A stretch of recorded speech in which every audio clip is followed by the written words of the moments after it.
Su trayectoria profesional marea cualquiera. Radio Nacional, cuando Radio Nacional era Radio Nacional, Cadena SER, Televisión Española, El País, Marca, y ya veremos, solo por citar los más importantes. Programas míticos, Las Mañanas de Radio 1, Hora 25, los desayunos de Televisión Española, también por citar solamente los más importantes, porque en su carrera hay docenas y docenas. ¿Quién puede ser la estrella de esos tres programas? Pues un maestro, Julio César. Pero con todo, a mí no me parece tan importante esa trayectoria inigualable como el hombre en sí. Un tipo tranquilo, en las antípodas del periodismo tribal o de camiseta y bufanda que parece vivir un periodo de cierto esplendor.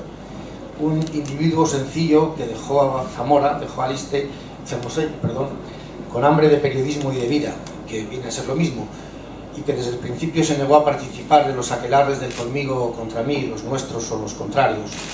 Julio prefiere la honestidad y este libro da buena cuenta de hasta qué punto resiste en sus columnas la durísima prueba del paso del tiempo, la temible hemeroteca. A lo mejor a alguien se le hace raro que el director de AS esté en un acto donde se presenta el libro de una firma de Marca con el director de Marca. Bueno, es que el director de AS trabajó en Marca y conocía al autor en Marca, obviamente. Me acuerdo exactamente del momento, puedo presumir de ello.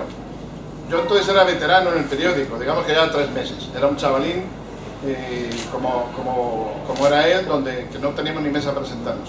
Y vi que entró alguien con aire desconcertado y que habló ahí tímidamente con un redactor veterano, Rogelio Núñez, que estaba muy cerca mío.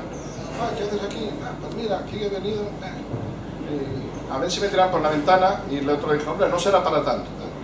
Me pregunté y me enteré que era un periodista que había ido a los campeonatos de Europa de boxeo amateur, se había sentado detrás de Alcántara y sabía, Alcántara es una gran firma, algunos no sonarán ya, pero es una gran firma de periodismo y era una gran firma de boxeo entonces, la gran firma de boxeo nacional. Se había sentado detrás de Alcántara y sabía tanto que Alcántara dijo, chaval, vente ahí atrás.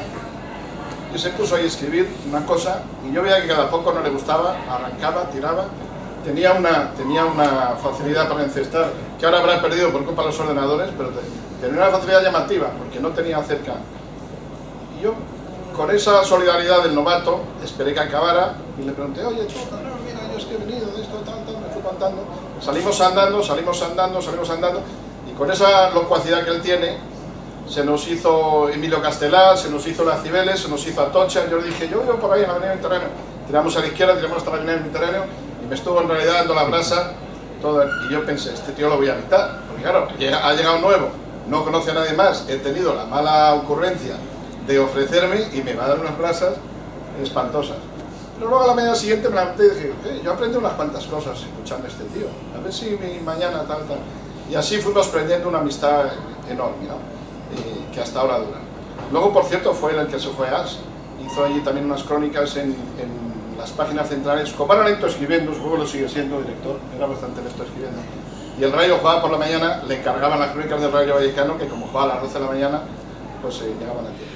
La esfera y el guante, aventuras deportivas de un periodista inquieto. ¿Quién es ese periodista inquieto? Pues es Julio César Iglesias, que en este libro, bueno, se recopilan, que son 30 años de trayectoria profesional, más de 30 años de trayectoria profesional, y bueno, entiendo que historias, personajes, de un modo de vida. A ver, el deporte. Julio César Iglesias, ¿qué tal? Buenos días. Muy buenos días. Son muchos años al punto que yo no me reconozco como alguien que haya cumplido tantos, que haya podido vivir tantos en realidad. Y son aventuras en el sentido de que no son artículos escritos, salvo unos pocos, muy pocos, actuando como periodista deportivo. Hay unos reportajes en los que sí actué como, a mi juicio, debía actuar un periodista deportivo. En los demás he actuado solo como un espectador apasionado, solo. Es decir, que he escrito sobre los personajes que he decidido y he escrito a mi manera. No he pretendido seguir una línea editorial, nunca. Ni siquiera he pretendido ser coherente, aunque al final resulte que sí, lo he sido, por lo menos en términos discretos. Es decir, que cuando he visto el libro no he encontrado contradicciones según las épocas o según los personajes. Me he dado cuenta, y ha sido una sorpresa grande para mí, que mi forma de pensar sobre el fútbol, lo considero al fútbol un espectáculo deportivo que forma parte de la industria del ocio y por tanto de nuestros fines de semana sobre todo, también de los martes y los miércoles ahora. Y por tanto pienso que hay que cuidarlo como se cuidan otros elementos de la industria del ocio, algunos considerados con toda la razón artes, ¿no? El cine, por ejemplo. Así que yo siempre he creído que el fútbol es un espectáculo deportivo.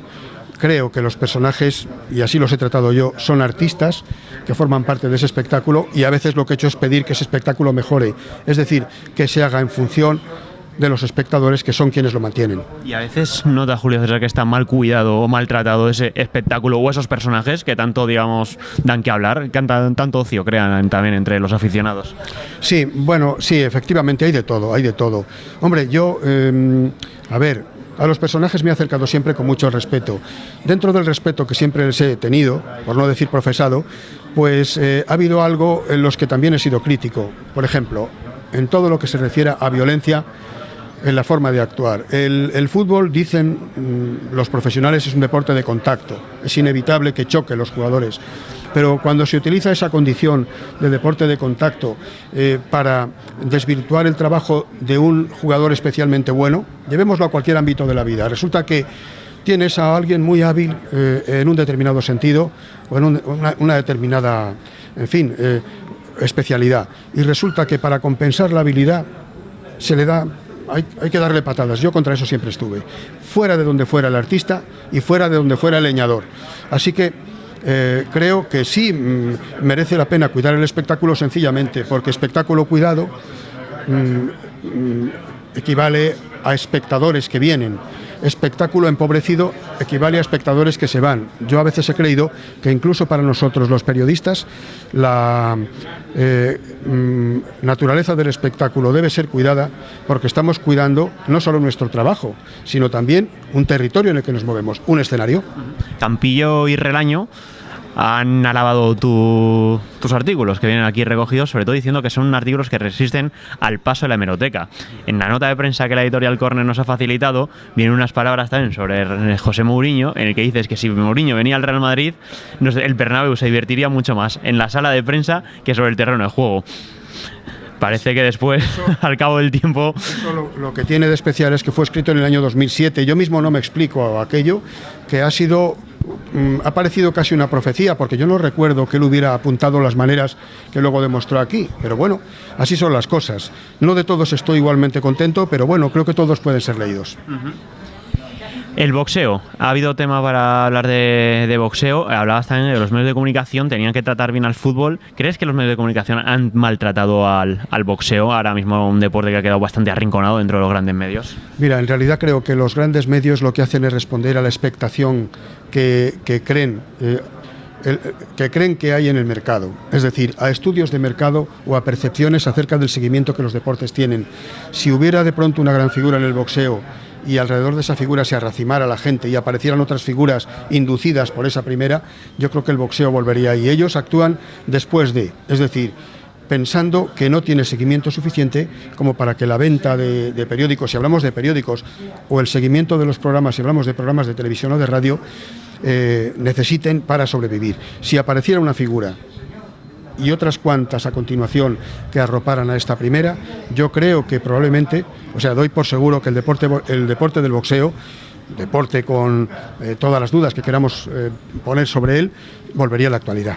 Pero a la espera de esa figura, Julio César, ¿no crees que, al igual que ocurre con los toros, tienen, digamos, el boxeo ese aurea, digamos, de críticos que le hacen también que a veces los propios medios no quieran granjearse más enemistades o más enemigos de los debidos? Sí, bueno, las críticas que se hacen en el boxeo profesional se hacen con razón. Ha habido muchas tragedias, muchos personajes que acabaron de mala manera y empezaron ahí. El boxeo además es un deporte muy duro. Recibir golpes de manera continuada puede ser dañino, cómo no, para la salud. Y eso tiene una difícil defensa con cualquier presupuesto ético que uno quiera mover. De todas formas, hay un reglamento que hay que respetar, quizá hubiera que afinar ese reglamento mucho más, pero sobre todo la decadencia del boxeo, a mi juicio, viene de dos orígenes. Uno, menor tal vez, el aumento del nivel de vida. Digo esto porque en Estados Unidos hay todavía muchos y buenos boxeadores. Y en segundo lugar, porque no han aparecido figuras, porque en una cadena acción-reacción no hay veladas de boxeo, no aparecen boxeadores. Al no aparecer boxeadores no hay veladas de boxeo y por eso la decadencia ha ido profundizando. Yo no descarto que en un momento dado aparezca una gran figura que arrastre masas como hicieron otras antes. La última, Julio César, continúas con tus colaboraciones en el diario Marca. Los artículos de Julio César Iglesias son, por así decirlo, consustanciales a la prensa escrita. Esa profundidad, esa reflexión, se hacen muy difícil más de ver en la prensa digital, por ejemplo. Yo creo que son artículos, son minutos que dedico a personajes y son para 3 minutos del que lea. No pido más que eso. Y si leen alguno y no les parece mal, pues agradecido quedo. Te deseamos suerte con la esfera y el guante, las aventuras de deportivas de este periodista inquieto que es Julio César Iglesias, que va por sus ojos tanto y tanto ha visto en estos últimos años. Muchas gracias por atendernos. Muchas gracias. Gracias, Julio César. Alfredo Relaño, ¿qué tal? Buenos días. Hola, buenos días. ¿Cuál es la relación que ha mantenido Alfredo Relaño? Antes habéis hablado en la presentación, tenéis una relación de amistad. De hecho, coincidisteis en el diario Marca. Sí, coincidimos en el Marca siendo chavales, ¿no? Yo llevaba 3 meses trabajando allí. Digamos, no se puede decir ni becario, de colaborador, estaba entonces en primero de la carrera, figúrate, ¿no? Y él entró cuando yo llevaba ahí 3 meses y bueno, pues en esa solidaridad de novatos yo me hacía un poco el veterano con él, porque llevaba 3 meses y desde entonces hemos sido íntimos. Estoy hablando del año 72, 73, 74, una cosa así. Desde entonces siempre hemos estado en contacto muy intensamente, en los primeros tiempos sobre todo, luego cuando la vida te va llevando por aquí, por allá, nos casamos, pues, pero vamos, siempre estamos muy cerca y continuamente, cuando menos hablamos por teléfono, nos vemos con alguna frecuencia. Encarna Julio César, por así decirlo, la escritura reflexiva, ¿no? La escritura lenta, la escritura de profundidad. ¿Se está perdiendo hoy en la prensa deportiva este tipo de periodismo, el que encarna Julio César?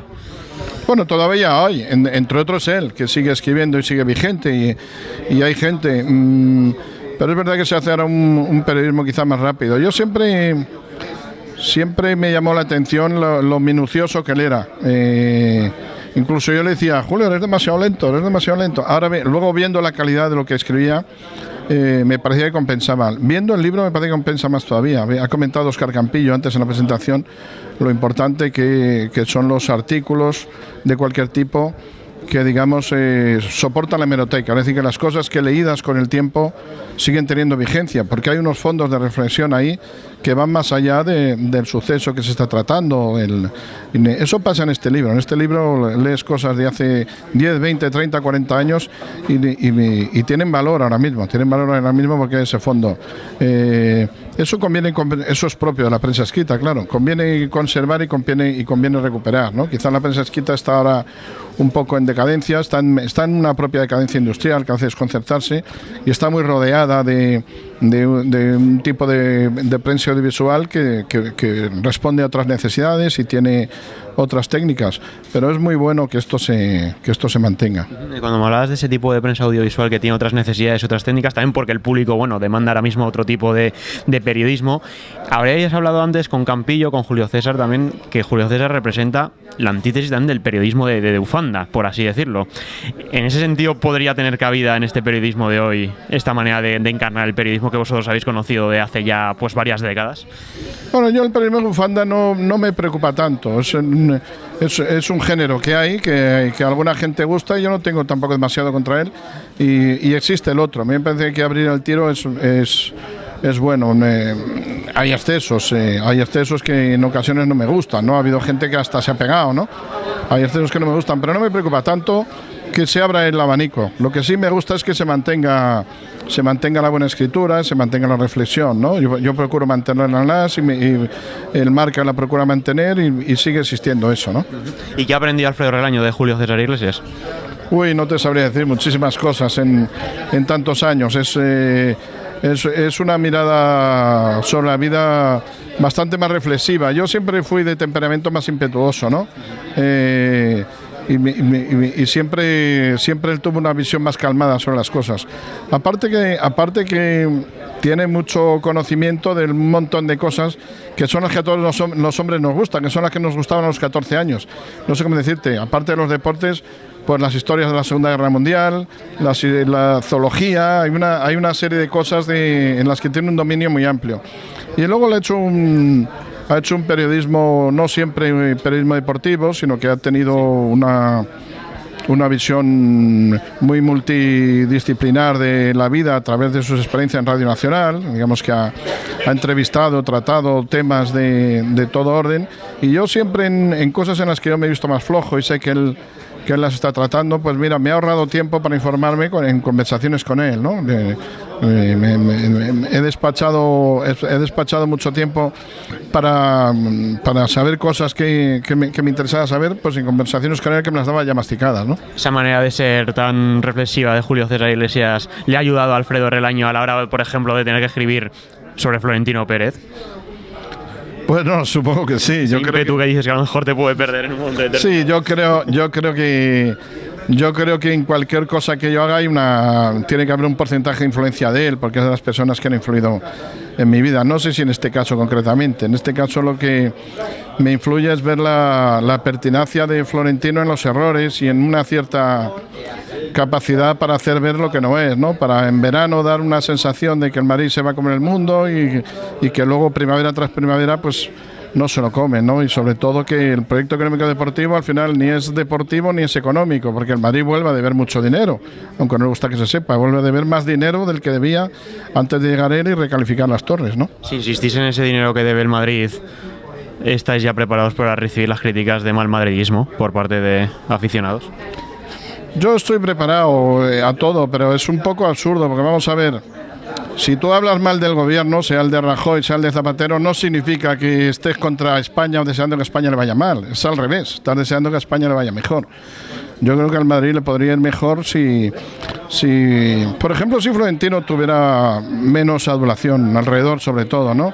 Y si gastara menos a lo loco, gastara con más tiento y tuviera una visión un poco más deportiva de las cosas. Creo que en esto está de acuerdo mucha gente, ¿no? Eso no significa querer que al Madrid le vayan mal las cosas. Eso significa, al revés, querer que al Madrid le vayan bien las cosas. La última, Alfredo. ¿Qué le pasa deportivamente hablando al Real Madrid, que cada vez que se pone 0-3 contra rivales más débiles se desconecta totalmente? Lo vimos contra el Sevilla, lo vimos contra el Rayo. Bueno, llega hasta el punto de que el empate sondea más de la cuenta contra rivales que luego son los puntos que echas en falta para intentar ganar la Liga.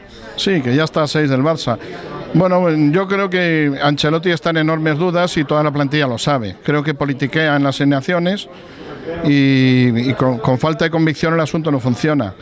Luego, detallando más, el equipo se le hace demasiado largo y se hace temeroso. El otro día, lo del segundo tiempo en el Rayo Vallecano la verdad es que fue espantoso visto desde el punto de vista del Madrid. Fue magnífico visto desde el punto de vista del Rayo, pero fue un desconcierto completo. El equipo está por hacer y las dudas de Ancelotti, han pasado ya más de 100 días de que vino y bastantes partidos, yo creo que son 14 ya, me parece que son 11 de Liga y 3 de Copa Europa, es demasiado tiempo para no saber todavía lo que hace.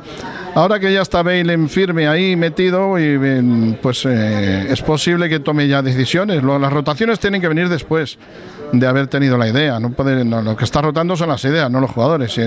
Y eso los jugadores al final no saben a qué atenerse, eso es lo que le pasa. Alfredo, te agradecemos este tiempo para Periodista Digital. Muchas gracias por atendernos. Vale, muchas gracias. Gracias, Alfredo.